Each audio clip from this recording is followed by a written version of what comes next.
Welcome, Fright Night Vault listeners. If you ever find yourself driving through the back roads after midnight, you may notice the hollow frames of buildings long forgotten by time. Some carry echoes, the kind that never fade. Subscribe to the vault and never walk alone again. Tonight's story, Room 313 Never Closed, starts now. The hospital loomed out of the fog like a memory refusing to die. No signs marked its name anymore, just the outline of letters eaten by rust. The iron gate hung from one hinge, creaking whenever the wind crawled through the trees that surrounded it. Mara parked the van in the gravel lot, headlights spilling across cracked pavement where weeds split through old painted lines. Behind the windshield, the building stared back, all windows dark except one. A single light glowed faintly on the third floor, right above the entrance. Could be squatters, Dylan muttered, adjusting the camera strap around his neck.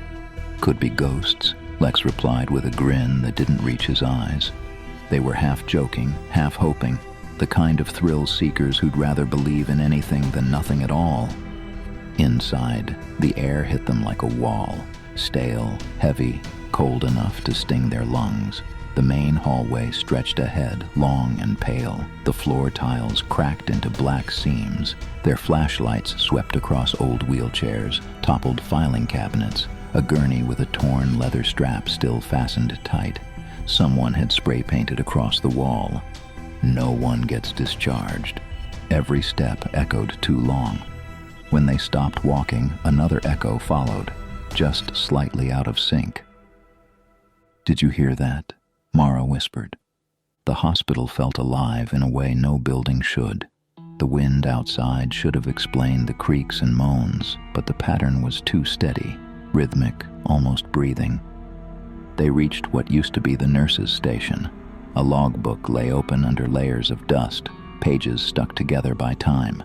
Dylan brushed it gently, revealing handwriting that spiraled into desperation. Lines blurred by moisture, but one thing was written again and again near the end. "Patient number 313, do not move."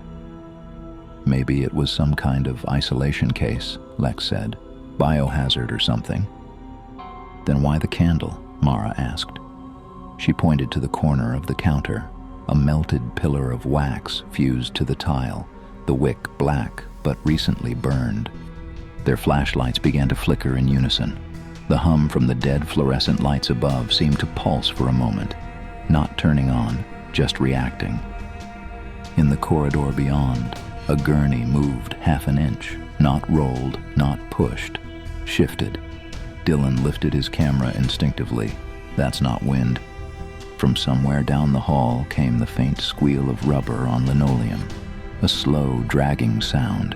One wheel, one step at a time. They followed it to the double doors of the east wing, marked with peeling paint that once read psychiatric ward. One door was wedged open just enough for a shadow to pass through. "All right," Lex said softly, forcing a laugh. "We came for a story. Let's earn it." Mara didn't move. She was staring at something none of them saw. A faint glow seeping under the floor tiles ahead, outlining the cracks with a soft red pulse. It vanished the moment she blinked. "Did anyone else?" she began, but the air vent above them rattled violently, cutting her off. A puff of dust fell like ash. When silence returned, it wasn't empty. It was listening, and in that silence, they all heard it. A faint, rhythmic tapping coming from somewhere above. 3 taps. A pause, 3 again, Morse code, or a heartbeat. Dylan's camera picked up something just before static consumed the viewfinder, a frame of a door plate reading, Room 313. The corridor stretched toward it like a throat. The hall to the psychiatric wing felt longer than it should have been. Every few steps, the air shifted temperature, warm, then suddenly cold enough to mist their breath.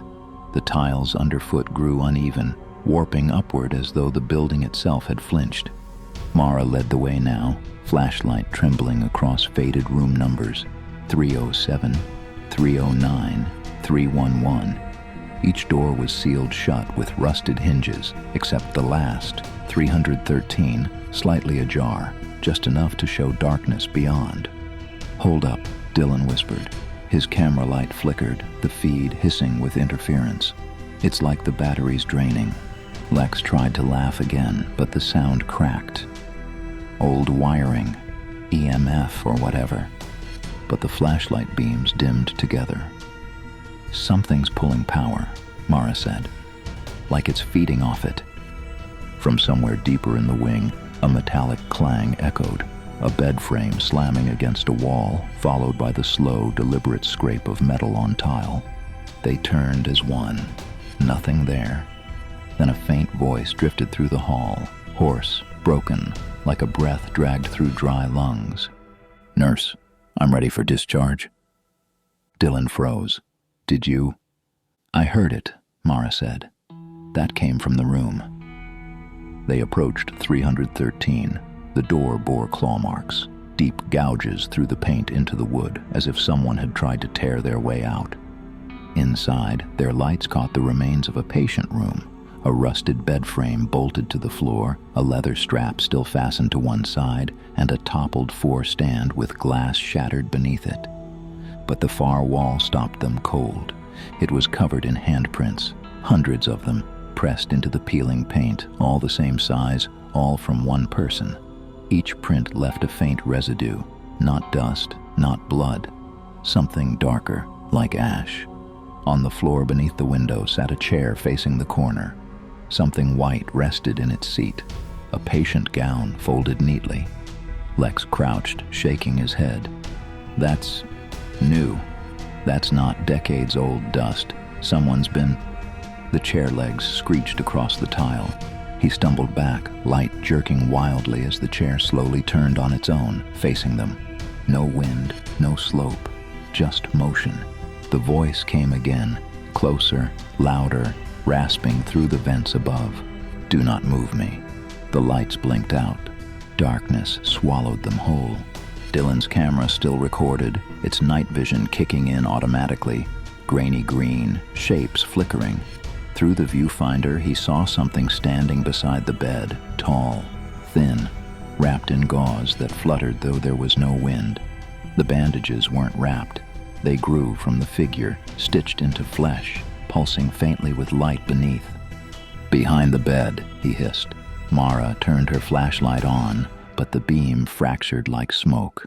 Where it touched the figure, it dispersed, bending around it as if the air refused to reveal its shape. Then came the whisper, soft enough to almost sound like breath. "I was never released." The flashlight flickered violently. The revenant stepped forward, its foot leaving a wet, black imprint on the tile. "Run!" They bolted from the room, slamming the door behind them, but the hallway had changed. The exit sign glowed at the far end, yet the corridor stretched far longer than before. Every doorway they passed was 313 again. "Same number," Lex gasped. "Every door. Look." Each plaque, no matter how far they ran, read the same. Room 313. Something was keeping them inside its memory. Behind them, the sound of dragging feet scraped closer. Step, drag, step, drag. Mara turned once more, just a glimpse, and saw a hospital wristband sliding across the floor as if dragged by an invisible hand. The name written there, Thomas Kern. When she looked up, the light behind them dimmed, and from deep within the dark, the revenant whispered her name. The hallway twisted under their feet like a dream they couldn't wake from. Each turn led back to the same corridor, the same flickering light, the same sign, the same dread. "Room 313, Dylan panted, clutching the camera to his chest. "It's looping. It's..." "Don't say it," Mara hissed. "Just find the stairwell." They moved fast, following the exit sign glowing faintly red at the far end, the only color left in the dark. Every door they passed whispered, not loudly, not voices, but movement. The creak of hinges, the shifting of weight on old springs, the faint sigh of someone standing just behind the walls. Lex stopped. "Guys." At the edge of his flashlight beam, the gurney they'd passed earlier was now in the middle of the hall, turned toward them. Its wheels gleamed wet. A patient chart hung loosely from the side. Dylan stepped closer, lifting his camera. This wasn't here before. The camera light caught the paper. A single line typed across the page. Discharge denied. Room 313. The moment the words came into view, the gurney rolled forward an inch on its own, then another. Then it surged toward them with a screech, slamming against the wall. The sound echoed down the corridor like thunder. The walls groaned. The floor vibrated. Something was waking up. Mara turned, eyes wide. The generator. There's no power. How is any of this? She didn't finish. The lights overhead sparked to life for half a second, flooding the hall in stuttering flashes, and in each blink the Revenant moved closer. Frame by frame, it stepped forward, bandaged head jerking, mouth uncovered, its jaw split open wider than humanly possible, teeth black with rot. Its eyes burned like coals through the gauze. Each flash came with a sound, the rhythm of a heart monitor, faint but accelerating. Beep. Beep, beep, beep, beep. Lex stumbled back. We're leaving now. He turned toward the stairwell door, only to find it sealed with a hospital bed jammed across it, metal fused to metal as though welded by heat. The Revenant whispered from behind them, "Check me out, please." The voice came from everywhere, vents, pipes, intercoms. Mara clamped her hands over her ears. Stop. Stop. But the Revenant didn't stop. It moved like a strobe. One flash of light, it stood 20 feet away, the next, 5.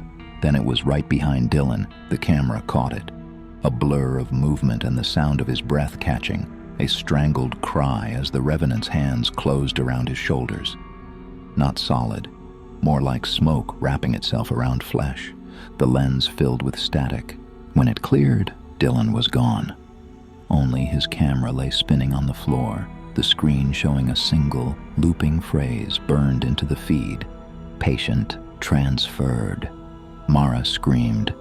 Lex grabbed her arm and ran, through another hallway that shouldn't exist, past another nurse's station that looked identical to the first. They burst into an open ward lined with empty beds.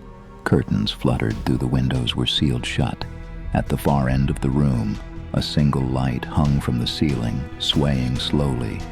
Beneath it stood a metal table, and on that table, a medical chart open to the last page. Mara approached, trembling. It's him. The chart listed a single name, Thomas Kern, admitted 1983. Condition, unresponsive. Status, still awaiting release. Then, written in fresh ink across the margin, words that hadn't been there in decades. Discharge approved. The moment she read it aloud, the light swung violently, throwing shadows across the walls. Each shadow had shape, human, twitching, screaming silently behind veils of gauze, patience that never left. The Revenant appeared among them, not walking now but forming, its limbs unfurling from the shadows themselves. It reached for her with fingers too long to belong to the living. Lex shoved her aside, taking the blow that wasn't physical but enough to send him crashing against the wall. He gasped, choking, his breath frosting in the air as though pulled from his chest. The Revenant leaned over him, voice low, words trembling through static. "We never checked out."